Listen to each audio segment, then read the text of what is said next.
Gratitude series में आपका स्वागत है। आज डे 1 का लेसन 1 है, इंट्रोडक्शन टू ग्रैटिट्यूड, यानी कृतज्ञता के बारे में जानकारी।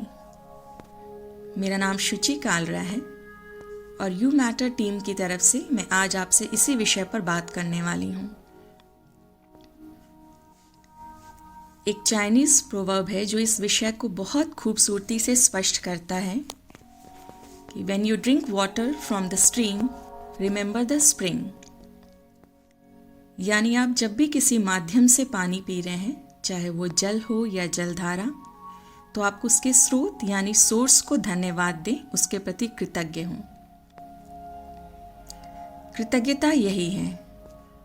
कृतज्ञ वही हो सकता है जो सजग है। सिद्धांत के रूप में या किसी भेंट को ग्रहण करने पर धन्यवाद और खुशी की प्रतिक्रिया है। आइए इसको और सरल तरीके से समझते हैं। अगर हम अपनी आंखें खोलकर अपने आसपास नजर डालें और देखें कि हमें जिंदगी में जो कुछ भी हासिल हो रहा है और उसमें किन किन चीजों और किन किन लोगों का योगदान है, तो हम उनके प्रति आभारी हुए बिना नहीं रहेंगे। जैसे आपके सामने खाने की थाली आती है, क्या आपको पता है कि उसमें पड़ी रोटी को तैयार करने में कितने लोगों का हाथ है?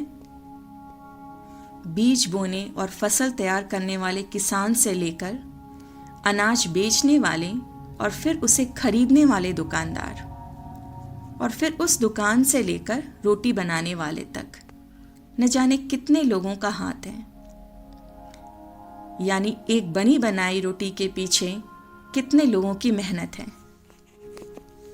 ठीक इसी तरह अगर हम जिंदगी के हर पहलू पर गौर करें तो हमें दिखाई देगा कि हर पल मिल रही सांस से लेकर भोजन और हमें हासिल होने वाली हर चीज जिसका हम आनंद ले रहे हैं या हम जिसका अनुभव कर रहे हैं, ध्यान से गौर से सोचें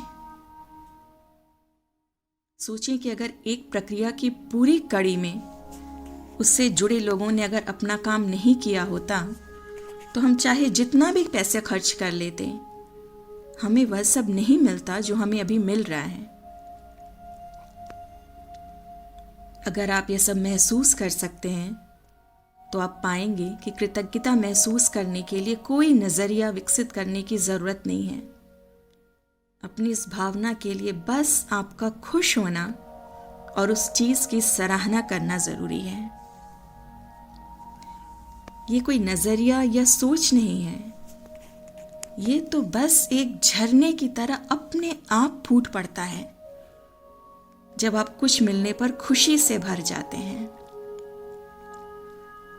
याद रखें, असीम कृतज्ञता से भरा एक क्षण भी आपकी जिंदगी को बदलने के लिए काफी होता है, क्योंकि जब आप कृतज्ञ होते हैं और उसे प्रदर्शित करते हैं तो आपके अंदर से अहंकार, जिद, बेरुखी सब खत्म हो जाती है और रह जाता है सिर्फ प्यार, खुशी, सराहना और अपनापन।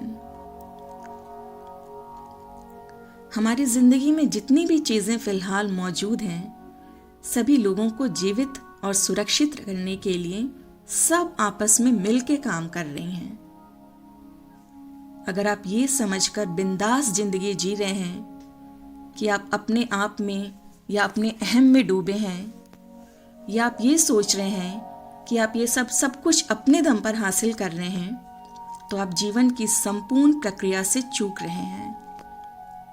लेकिन अगर आप इसे ध्यान से देखेंगे तो ये सब कुछ आपको अभिभूत कर देगा। दूसरी महत्वपूर्ण बात यह है कि जब आप कृतज्ञ होते हैं तो आप ग्रहणशील यानी रिसेप्टिव भी होते हैं। जब आप किसी चीज को आदर के भाव से देखते हैं तो आप और अधिक ग्रहणशील और अधिक विनम्र हो जाते हैं। कृतज्ञ होना तो हमारा मूल स्वभाव है, ये कोई नई बात नहीं है। सभी धार्मिक ग्रंथों में इस कृतज्ञता का जिक्र किया गया है, लेकिन हम इसे अक्सर दबा देते हैं क्योंकि हम इसे अपनी कमजोरी समझ लेते हैं। हम ऊपरी मन से धन्यवाद भी तभी कहते हैं जब हमें उसकी जरूरत या उपयोगिता नजर आती है, वरना तो खुद को मिली हर भेंट या अपने प्रति की गई हर सेवा को हम बहुत ही ठंडे या अनमने भाव से लेते हैं, जैसे कि ये हमारा हक था। आइए इसे इस तरह से समझें। मान लीजिए आपने अपने मित्र के लिए कोई गिफ्ट लिया, समझ लीजिए एक टी शर्ट। यकीनन आपने उसे बहुत प्यार से अपने उस मित्र को ध्यान में रखकर, बहुत सोच समझकर, बहुत प्यार से उस टी शर्ट को पहन के आपका मित्र कैसा लगेगा उस छवि को ध्यान में रखकर बहुत प्रेम और उत्साह से खरीदा होगा। उसे देते समय आपके चेहरे, आपकी आंखों में खुशी होगी, और वही खुशी, वही चमक आप उसकी आंखों में भी देखने की उम्मीद रखेंगे। जब भी हम किसी को कुछ देते हैं तो उसके चेहरे पर एक प्रतिक्रिया देखना चाहते हैं, क्योंकि चेहरा मन का दर्पण होता है और आसानी से मन के भाव उस पर दिख जाते हैं। अब सवाल यह है कि उस खूबसूरत माहौल में उसने क्या किया। अगर वो टी शर्ट आपके मित्र को पसंद ना आए, उसने बोलना शुरू कर दिया कि मैं तो ऐसी टी शर्ट नहीं पहनता, ये तो मेरे साइज की नहीं है, ये कलर मुझे सूट नहीं करता, ये फैब्रिक मुझे पसंद नहीं है, पता नहीं मैं इसे पहनूंगा भी या नहीं, या ये वेस्ट न चला जाए, या और भी बहुत कुछ। अब आप यकीनन बहुत निराश हो जाएंगे और भविष्य में जब भी मौका मिले आप यही सोचेंगे कि उसे गिफ्ट दूं या ना दूं, मेरा गिफ्ट उसे पसंद आएगा या नहीं आएगा, है ना? चलिए अब इसके विपरीत स्थिति की कल्पना करते हैं। अगर आपका गिफ्ट मिलते ही वो खुशी से झूम उठे, उसके चेहरे पे खुशी, आंखों में चमक आ जाए, वही चमक जो आप देखना चाहते थे, तो आपको भी एक खुशी और संतुष्टि मिलेगी। वो आप दोनों के लिए खूबसूरत पल होगा, एक यादगार पल बन जाएगा। और भविष्य में भी अगर आपको कुछ वैसा दिखेगा जो आपको लगे कि आपके मित्र को ये चीज पसंद आएगी, तो आप उसे देना चाहेंगे, या ना भी दें तो उस खुशी से चमकते चेहरे की कल्पना आपको भी खुशी से भर देगी। याद करें, जब आप छोटे बच्चों को कुछ देते हैं, ऐसी चीज जो भले ही ज्यादा बड़ी या महंगी ना हो, गिफ्ट मिलने पर उनकी जो प्रतिक्रिया होती है उसका उस गिफ्ट की कीमत के सामने कोई मोल नहीं होता, वो अनमोल होती है। और वो बार बार आपको प्रेरित करती है दोबारा से उनके लिए कुछ लेने के लिए, दोबारा से उनको कुछ देने के आनंद को महसूस करने के लिए। उन बच्चों की खुशी, उनकी कृतज्ञता अबंडेंस यानी प्रचुरता के प्रवाह को शुरू कर देती है, और हम उस प्रेम के सामने विवश हो जाते हैं, उन्हें कुछ देने के लिए बिना उनके कुछ मांगे। अब हम समझ सकते हैं कि कृतज्ञता सिर्फ पाने वाले की भावनात्मक और मानसिक अवस्था को ही बेहतर नहीं करती, बल्कि देने वाले को भी उतना ही आनंद आता है जितना उसे प्राप्त करने वाले को। इसलिए जब भी उपहार लें, पूरे मन से बहुत खुशी से ग्रहण करें, ताकि देने वाला भी उपहार देने के आनंद को महसूस कर सके, दोबारा देने की भावना उसके अंदर आ सके, दोबारा उस खुशी को महसूस करने के लिए।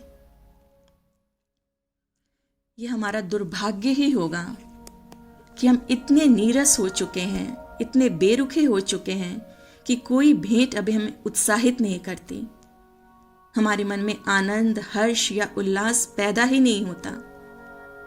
अगर ऐसा है तो जीवन खुशहाल नहीं होगा, उसमें से रंग, रस, महक तीनों खत्म हो जाएंगे और ये जिंदगी जैसे बेस्वाद हो जाएगी। हमेशा याद रखें, कृतज्ञता व्यक्त करने से भी ज्यादा उसे महसूस करना जरूरी है। इससे एक आनंद मिलता है, यह साबित करता है कि एक मनुष्य के तौर पर न सिर्फ हम समझदार हैं, बल्कि हमारे अंदर भावनाएं भी हैं। न सिर्फ मनुष्य बल्कि कभी कभी जानवरों को भी कृतज्ञता व्यक्त करते देखा जा सकता है, क्योंकि हमारा मूल स्वभाव है। वैज्ञानिकों ने भी साबित किया है कि जब हम लोगों के प्रति कृतज्ञता व्यक्त करते हैं तो हम अपने अंदर एक प्रसन्नता और शांति महसूस करते हैं, और इसकी वजह से अच्छाई और प्रचुरता के हमारे जीवन में प्रवेश करने के और भी कई रास्ते खुल जाते हैं। यही प्रचुरता का सिद्धांत होता है। आइए इसे और समझते हैं। आपकी जो भी मानसिक भावनात्मक अवस्था है, उसके अनुसार दो ही स्थितियां हो सकती हैं। या तो आप कृतज्ञ हैं या आप कृतज्ञ नहीं हैं। पहली अवस्था में जब आप किसी चीज के आभारी नहीं हैं, आप शिकायत करते रहते हैं, आपके पास जो कुछ है उसका भी आनंद नहीं लेते, खुश नहीं रहते, दूसरों को दोष देते रहते हैं। आप जानते हैं कि ईश्वर या यूं कहें यूनिवर्स आपको हमेशा सुन रहा होता है, और आप अपने को जिस योग्य समझते हैं वह उसी अनुपात में आपको देता है। अगर आपको लगता है कि आप में या आपके जीवन में कोई कमी है, तो वो कमी हमेशा बनी रहेगी। Energy follows thought. ऊर्जा विचारों का अनुसरण करती है। कभी कभी हम खुश रहने के लिए या आभारी होने के लिए शर्त रख देते हैं कि जब ये मिलेगा तब खुश होंगे, या जब ये होगा तब हम भगवान पर भरोसा करेंगे। ये होगा या वो होगा, कब होगा इसका तो पता नहीं। लेकिन शर्त रखने से, अपनी कमियों को देखने से हम प्रचुरता के प्रवाह को रोक देते हैं। ब्रह्मांड को या परम शक्ति को ये संदेश देते हैं कि अभी हम खुश नहीं हैं, और इस वजह से वही स्थिति लगातार बनी रहती है। अब दूसरी स्थिति आती है जब आप कृतज्ञ हैं। यहां एक बात बहुत महत्वपूर्ण है, उसे ध्यान से सुनें। यूनिवर्स एक वाक्य के पहले 3 शब्दों को बहुत ध्यान से सुनता है। जैसे ही हम आई यानी मैं बोलते हैं, वो सजग हो जाता है, सुनने लगता है, क्योंकि आई यानी मैं सिर्फ मैं हूं, कोई दूसरा नहीं है। इसलिए जब हम ये कहते हैं कि आई एम अबंडेंस, यानी मैं प्रचुरता हूं, संपन्नता हूं, ये ज्यादा प्रभावी है I am blessed with abundance in my life, क्योंकि यहां पहले 3 शब्द हैं आई एम ब्लेस्ड, जो अपने आप में पूर्ण नहीं है। ब्लेस्ड विथ व्हाट, किस बात के लिए ब्लेस्ड, इसका प्रभाव कम हो जाता है। लेकिन आई एम अबंडेंस, ये 3 शब्द अपने आप में पूर्ण है। इनमें ट्रिनिटी यानी त्रिदेव की शक्ति समाहित है, और ऐसा कहते ही हम अबंडेंस के भंडार हो जाते हैं। तो इसकी शुरुआत खुद से करें। ऐसा हम कैसे करेंगे? हर प्रशंसा को, हर उपहार को पूरे दिल से, पूरी शिद्दत से, पूरी कृतज्ञता से, प्रेम से स्वीकार करें और उसके प्रति अपनी कृतज्ञता प्रदर्शित करें। ब्रह्मांड आपकी इस भावना को पसंद करता है, और वो बार बार आपको ऐसे मौके देगा कि आपके जीवन में प्रचुरता ही प्रचुरता भर जाएगी। बस आप अपने मन में कृतज्ञता का भाव बनाकर रखें। ऐसा करते हैं कि अगले 21 दिनों के लिए हम एक नियम बनाते हैं, जितना आपसे हो सके उतना करें। छोटी छोटी चीजों से शुरुआत करते हैं। हम जिन बातों को अनदेखा कर देते हैं, उन पर थोड़ा ध्यान दें। जैसे सुबह उठने पर, अपनी आंखें खोलने से पहले या बिस्तर पर उठने से पहले ईश्वर को धन्यवाद दें, मुस्कुराते हुए, एक नए दिन के लिए, एक नई सुबह के लिए। बिस्तर छोड़ने से पहले अपने बिस्तर को, पलंग को, गद्दे को, तकिए को धन्यवाद दें कि उनकी वजह से आप एक आरामदायक नींद ले पाए। सर्द रातों में गर्माहट के लिए, सुकून भरी नींद के लिए दिल से धन्यवाद दें। इस छोटी सी शुरुआत के बाद आप दिन भर ऐसी बहुत सी चीज़ों पर ध्यान देने लगेंगे जिनके बारे में आपने कभी सोचा ही नहीं था। क्योंकि कहते हैं ना कि आगाज अच्छा हो तो अंजाम भी अच्छा होता है। दिन भर हमारा दिमाग इस दिशा में सोचने लगता है और हमें दिखता है कि ऐसे अनगिनत मौके हैं हमारे पास आभार मानने के लिए, जिन पर एक सामान्य दिन में हमारा ध्यान जाता ही नहीं है। दिन की शुरुआत करने का यह कितना अच्छा तरीका है ना। इसी तरह रात में सोते समय आप अपनी दिनचर्या पर नजर डालें और हर अच्छे बुरे अनुभव के लिए धन्यवाद दें। जो अच्छा था वो खुशी देकर गया, जो बुरा था वो अनुभव देकर गया। दिन भर आप जितने लोगों के संपर्क में आए उन्हें धन्यवाद दें। अगर किसी की कोई बात बुरी लगी है तो उसे माफ कर दें। अगर आपका कोई निर्णय ठीक नहीं था तो खुद को माफ कर दें। इस अभ्यास से आप एक हल्कापन महसूस करेंगे और आपको एक अच्छी, निश्चिंत और सुकून भरी नींद आएगी। आइए कृतज्ञता को अपनी आदत बना लें, अपनी दिनचर्या का हिस्सा बना लें, इसे अपने दिलो दिमाग में बसा लें। यह आपके आसपास, आपके पूरे माहौल में प्रसन्नता, सकारात्मकता और प्रचुरता भर देगी। कहते हैं कृतज्ञता मनुष्य का गहना है या आभूषण है। आप आज ही इसे पहन लें और यकीनन आप पहले से ज्यादा खूबसूरत दिखने लगेंगे। आज का सेशन खत्म करने से पहले मैं यू मैटर टीम से आपका आभार मानती हूं। आप हमारे साथ जुड़े, हमें सुना और हमें सेवा का मौका दिया। आपको और आपसे जुड़े सभी लोगों का हमारी ओर से ढेर सारा प्यार और एक बेहतर शुरुआत के लिए शुभकामनाएं।